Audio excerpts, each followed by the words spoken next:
आप सभी का स्वागत है हमारे YouTube चैनल गुरु भारद्वाज में। दोस्तों, आज मैं आपको अष्टकूट मिलान सीरीज के 7th पार्ट में बताने जा रहा हूं कि जब हम किसी लड़की लड़के का गुणवर्ग मिलान कर रहे होते हैं अष्टकूट में, तो इसमें भकूट दोष कैसे लगता है।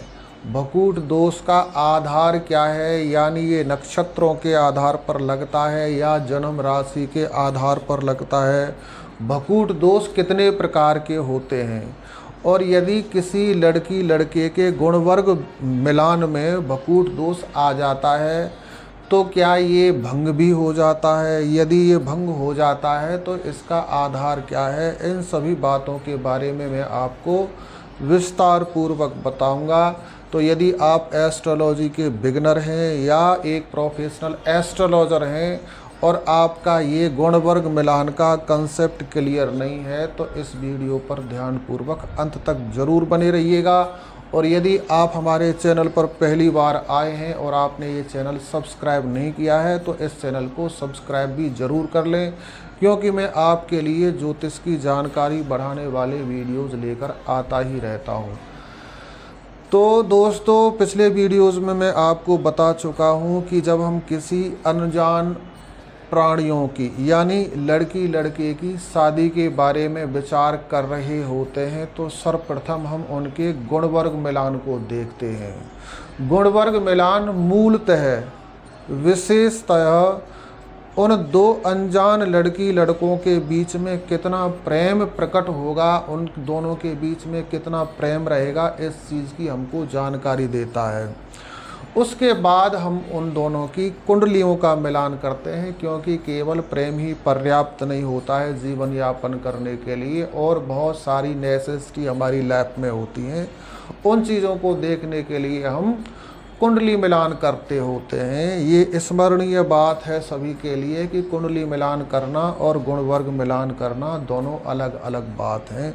कई बार अज्ञानता के कारण केवल गुणवर्ग मिलान करके हम पेरेंट्स को स्वीकृति देते हैं, अपनी मंजूरी दे देते हैं कि आप शादी कर सकते हैं, मंगलमय ग्रस्त जीवन रहेगा इनका। तो ये हमारी अज्ञानता है। गुणवर्ग मिलान के साथ साथ हमको कुंडली मिलान भी भली भांति ज़रूर देख लेना चाहिए। तो दोस्तों, यहाँ पर मैं आपको बता रहा हूँ अष्टकूट मिलान में भकूट दोष के बारे में कि भकूट दोष कैसे लगता है, भकूट दोष क्या होता है, उसके बारे में आपको विस्तार से बताने जा रहा हूँ। तो सर्वप्रथम आप ये समझ लीजिए कि जो भकूट है ये क्या है। भकूट से मतलब आप ये समझ सकते हैं कि जो कुंडली के 12 खाने होते हैं इन्हीं को कूट कह सकते हैं आप। लड़की का जन्म का चंद्रमा यानी जन्म के समय पर जिस राशि पर चंद्रमा था वो राशि, और लड़के का जन्म राशि का चंद्रमा जन्म कुंडली में जिस जगह पर था वह राशि, उन दोनों की दूरियों के आधार पर ये भकूट बनता है।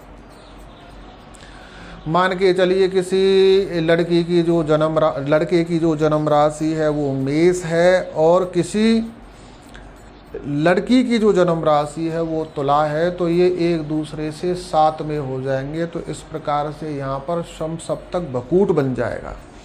इसी तरह से लड़के और लड़की के जन्म के चंद्रमा की दूरी के आधार पर ये दोष बनते हैं, और ये दोष हर स्थिति में दोष नहीं रहते, कहीं पर गुण बन जाते हैं। और जहाँ पर जिनको गुण बताया है, भकूट गुण बताया है, वो भी शत्रु राशि होने के आधार पर शत्रु बन जाते हैं, अशुभ भकूट बन जाते हैं।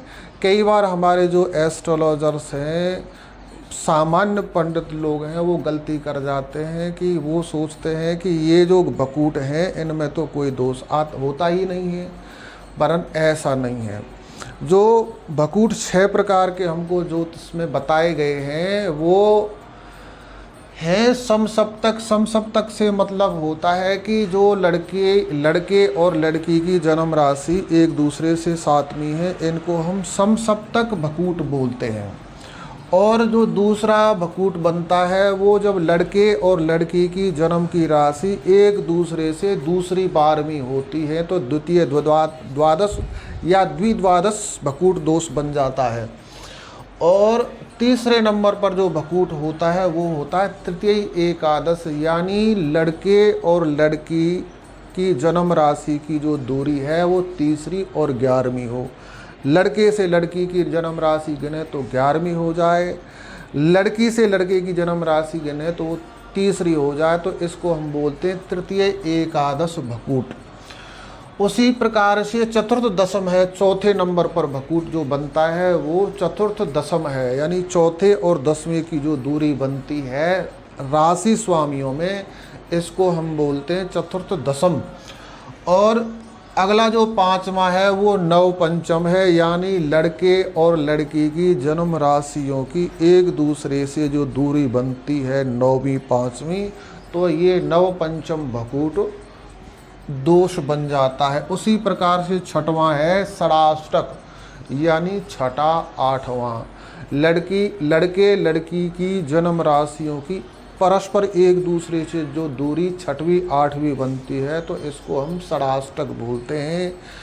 यद्यपि जो गुणवर्ग मिलान है उसमें कुंडली विश्लेषण की बहुत आवश्यकता नहीं है, क्योंकि कुंडली विश्लेषण कुंडली मिलान में आता है, लेकिन ये जो भकूट विचार है ये बहुत डीप है और बहुत इम्पोर्टेंट है। इसमें गुणवर्ग मिलान और कुंडली मिलान का काफ़ी हद तक समन्वय हो जाता है। ये कह सकते हैं कि भकूट मिलान में सबसे इम्पोर्टेंट कंसेप्ट है जो एस्ट्रोलॉजर को ध्यान में ज़रूर रखने चाहिए, क्योंकि इसमें एक भकूट में भकूट विचार में 6 प्रकार के जो भकूट बन जाते हैं उसमें विस्तार हो जाता है।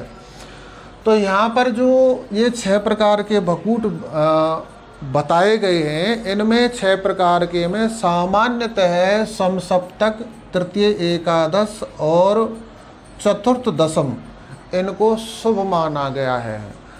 इस करके बहुत से जो ज्योतिषी होते हैं इनके बारे में विचार ही नहीं करते। जो शेष 3 रह जाते हैं, द्वितीय द्वादश और नवम पंचम और षडाष्टक, इन 3 भकूटों के बारे में ही विचार करते हैं, जबकि ये पूरी तरह से गलत है। ऐसा नहीं है कि जिनको शुभ बताया गया है वो अशुभ नहीं हो सकते। तो आपको मैं आगे विस्तार से बता रहा हूँ कि ये जो समसप्तक जिसको शुभ माना गया है ये अशुभ के किस स्थिति में हो जाता है, तो इसके बारे में अपवाद है। यदि समसप्तक कर्क मकर और सिंह और कुंभ का बनता हो, यानी किसी का लड़के का जो राशि है वो कर्क है और लड़की की मकर राशि है, तो ये समसप्तक बन रहा है, ये शुभ नहीं है, ये अशुभ है। यहाँ पर इस समसप्तक का विचार किया जाएगा। इसके कारण ग्रस्त जीवन में प्रॉब्लम्स आ सकती हैं कि जो कर्क राशि है वो है चंद्रमा की राशि और जो मकर राशि है वो है शनि की राशि। शनि और चंद्रमा का जब समन्वय होता है, मिलान होता है, तो ये विषय योग बन जाता है। इसलिए इसको भूल कर भी इग्नोर नहीं करना चाहिए। उसी प्रकार से जो समसप्तक में दूसरा अपवाद है वो है सिंह और कुंभ का। सिंह राशि सूर्य की है और कुंभ राशि शनि की मूल त्रिकोण राशि है। शनि और सूर्य भी एक दूसरे के परस्पर कट्टर विरोधी हैं। इसलिए यदि ये सिंह कुंभ का भी समसप्तक किसी गुणवर्ग मिलान में आ जाता है तो उसको छोड़ देना चाहिए, यानी रिश्ते करने की स्वीकृति नहीं देनी चाहिए। अगले में आता है द्वितीय द्वादश। द्वितीय द्वादश का संबंध जीवन में धन से है और शयन सुख से है। कुंडली का जो 12वां घर होता है वो पति पत्नी का बेडरूम है। अंतरंग संबंध जो उनके बनते होते हैं उस जगह का स्थान 12वां है और जो दूसरा स्थान है वो धन का स्थान है। गृहस्थ जीवन में इनका अच्छा कॉम्बिनेशन होना भी बहुत ज़रूरी है, आवश्यक है। इसलिए इस पर भी गहनता से विचार जरूर कर लेना चाहिए एक समझदार ज्योतिषी को। इसमें जो विशेष अशुभ बताए गए हैं वो मेष और वृषभ, मिथुन और कर्क, सिंह और कन्या, तुला और वृश्चिक, धनु और मकर, कुंभ और मीन, यानी इस प्रकार से ये क्यू में आ जाती हैं राशियां, एक दूसरे से 12वीं बन जाती हैं, तो ये अशुभ है। लेकिन इसमें एक जो है इसको अपवाद आप समझ सकते हैं। ये अपवाद है जो आपको ये अशुभ में मिलता है। अशुभ की श्रृंखला में ये 5-6 का जो द्विदादश योग मिलता है, इसमें ये अपवाद हो जाता है। अपवाद इसलिए हो जाता है कि सिंह और कन्या क्रमशः सूर्य और बुध की राशियां हैं। सूर्य बुध का योग जो है वो बुधादित्य योग बनाने वाला होता है, शुभ होता है। इसलिए यदि केवल इसमें ये संबंध बन रहा है, सिंह कन्या का संबंध बन रहा है, तो दूसरे 12वें का जो द्वादश दोष बन रहा है, इसको नहीं माना जाएगा या अपवाद हो जाएगा। बाकी जितने भी श्रृंखला में 1 2 3 4 5 इस श्रृंखला में जो द्वादश दोष बनते हैं, ये सब अशुभ होते हैं, इनको छोड़ देना चाहिए, केवल सिंह कन्या को छोड़कर। तीसरे नंबर पर जो भकूट आता है वो है तृतीय एकादश, तीसरा और 11वां। तीसरा घर जो होता है वो सहयोग का है, साहस का है, सामर्थ्य का है, पुरुषार्थ का है, और 11वां भाव है लाभ का। यानी पति पत्नी एक दूसरे के लिए लाभकारी रहें, एक दूसरे के लिए हेल्पफुल रहें, इसलिए इस जो भकूट को बहुत शुभ माना गया है। यदि ये आता है तो ये शुभता की श्रेणी में आता है।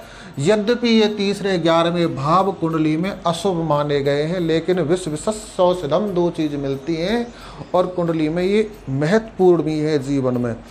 तो ये जो योग बनता है इसको बहुत शुभ माना गया है। उसी प्रकार से चौथे नंबर पर आता है चतुर्थ दशम, 4th और 10th का रिलेशन। जब ग्रहों का लड़के और लड़की के राशि स्वामियों का चौथा और 10वां संबंध बनता है, ये भी शुभ माना गया है। कुंडली में केंद्र के स्थान है एक दूसरे के सामने। चतुर्थ भाव है सुख का स्थान, माता, भूमि, वाहन, मित्र आदि का विचार। जीवन में सुख का विचार चतुर्थ भाव से किया जाता है। 10वां भाव पिता, यश, कीर्ति, प्रतिष्ठा, कैरियर, तो इनका विचार 10वां भाव से किया जाता है। तो इन दोनों का जो संबंध है, सुख का और कैरियर का संबंध जब बनता है, तो ये भी हमारी ज्योतिष में शुभ माना गया है। इसलिए ये यदि किसी की गुणवर्ग मिलान में चौथा भकूट आता है तो इसको शुभ समझ करके श्रोधार्य कर लेना चाहिए, स्वीकार कर लेना चाहिए, और लड़की लड़का के पेरेंट्स को शादी करने की अनुमति दे देनी चाहिए। परंतु ध्यान रहे, आगे कुंडली मिलान भी अवश्य करना है। यदि कुंडली मिलान में संतुष्टि नहीं है तो ये आपके लिए उपयोगी नहीं है, स्मरण रखिए। आगे आता है नवम पंचम।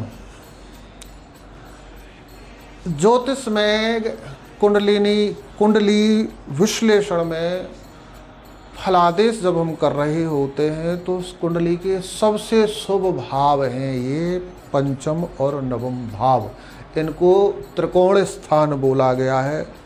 लगन को भी जोड़ देते हैं तो ये ट्रेंगल बन जाता है आपकी कुंडली में, इसलिए इसको त्रिकोण बोला जाता है।